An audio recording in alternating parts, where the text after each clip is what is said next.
Today we've come to the Anaga region, which is the area in the northeast corner of Tenerife, and we're at a place called Cruz del Carmen.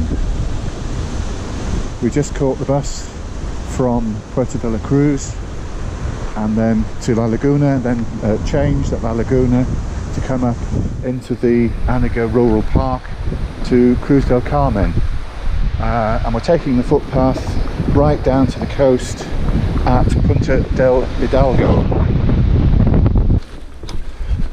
We're just a few minutes into the walk and already the wind is much calmer, or at least we can hear it in the treetops, but it's not really affecting us down in the forest here. Lovely dappled light and shade as we walk along. Quite cool because although the sun is shining, we're at about 900 meters altitude. We have quite a steep bit here, so we're taking care because the ground conditions are quite slippery. So this is probably about the steepest as it gets in the forest. A little bit of running water here, which is not something you see often on Tenerife. It just shows the slightly different conditions here in the Anaga region. We leave the forest altogether and come into the more cultivated area slightly lower down, and as well as seeing the cultivation, we start to see some of the fantastic views which really typify the Anaga region. I'm not sure if the land below us here is being cultivated this year or not. It certainly looks as it's been well kept anyway, but fancy coming up to cultivate and look after a little patch of land in the middle of nowhere like that. Another little bit of goey-appy here, and soon we'll meet a road. We've crossed the road now, and down below there, way in the distance, you can see the sea and Punta del Hidalgo, which is our ultimate destination. We just have to cross the road a second time here. It would be possible, of course, to walk along the road, but it's much better to keep off these narrow country roads. Let's check we're okay. Yep.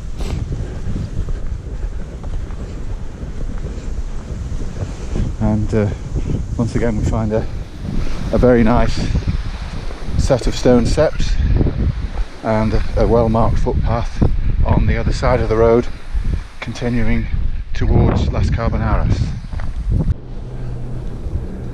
Just over in the distance there you can see, I think it's the Rock de Taborno. If it isn't, it's very similar to the Rock de Taborno, which basically, as I understand it, is lava that's swelled up and surfaced inside a cone. The cone itself has eroded completely away, and it's just left that solid lava core standing. The time I came here a few years ago, there was quite a herd of goats all around this little farm or finca, but I don't see any here today. They were fine. They just let me through, but you never know. Quite exposed here, so we're catching a bit more of the wind as well.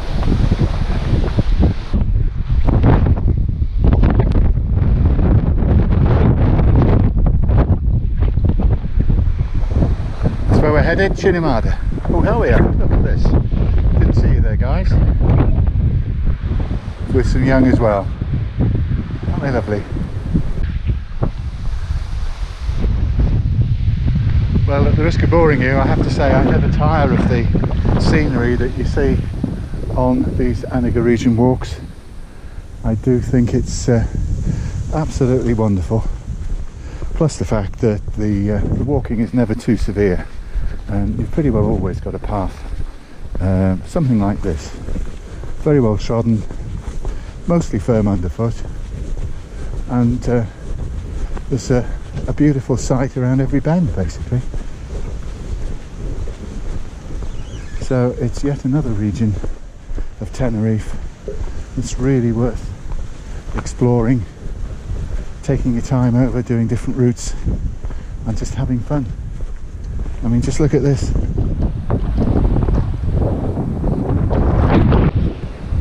Another fantastic viewpoint here on our walk along the side of this valley. You can look back the way we came. Cruz del Carmen is up in that direction over there. There's our path, and as we walk along, we've got this panorama on the left hand side, which is really fabulous.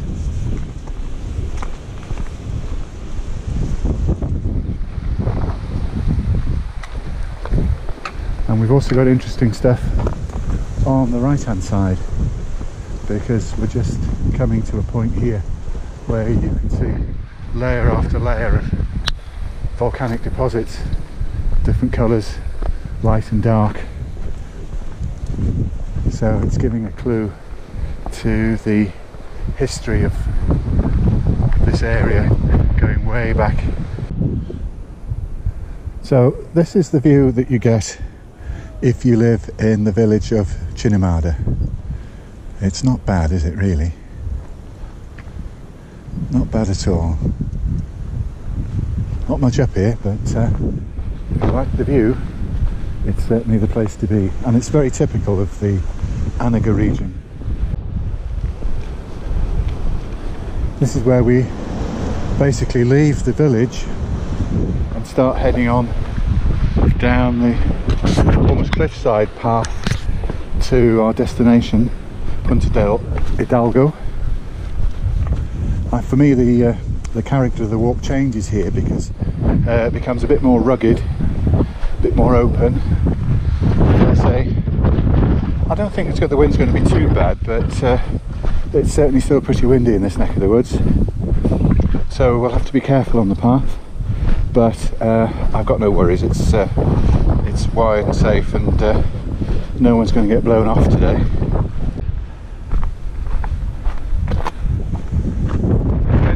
Twists and turns on this path.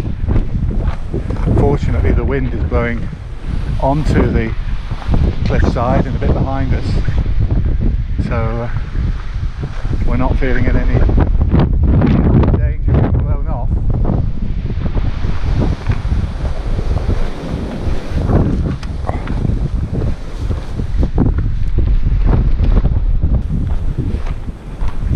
There'll be some views from this corner, I'm sure.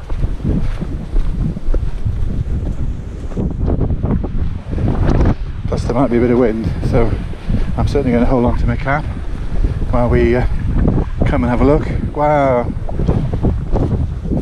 fantastic.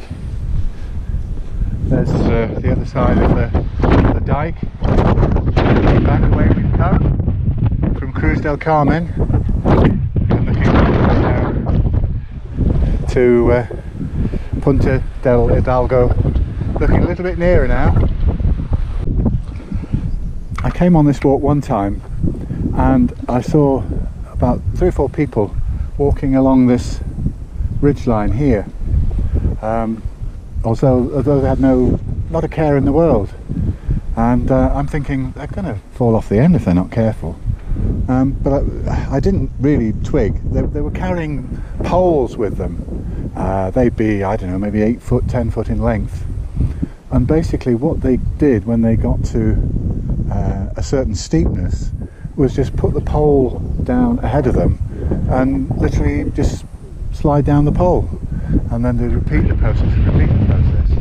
And they could come down, I wouldn't say vertically, but certainly quite a steepness, certainly much steeper than you could actually walk down. I've never seen that since, so obviously there is some sort of, not exactly pole dancing, but pole walking that enables you to go down very steep slopes. So we're close to the other rock face now. Just a bit more descent and we will actually be walking along the path I hope you can see going off to our left.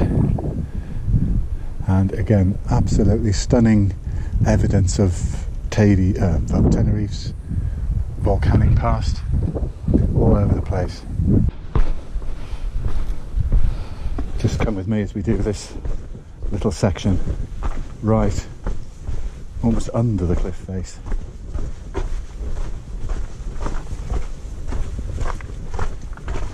Not forgetting, of course, the brilliant views off to our left, but at the moment we're just concentrating coming through the pretty pear and the other wild plants that grow here up the set of steps.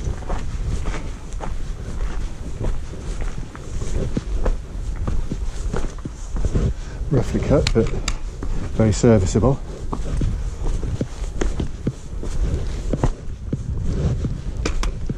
And then we get the view of the next section of path, as well as this huge overhang just here. It's been there for some years, so I think we're safe in coming underneath here.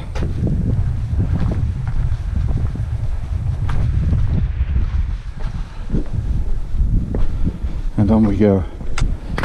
This is one of my favourite little sections on this particular walk, as we go right up to the sea and then negotiate our way around this little outcrop here. As you can see, steep drop, so they've put a fence so it protects the people who want to take in the view, which is very good, but it really is something worth seeing. So let's go, where should we go? About here, and just have a look along, and then I'll tilt the camera down. Hopefully you're getting all this. What are we? 272 metres above sea level still.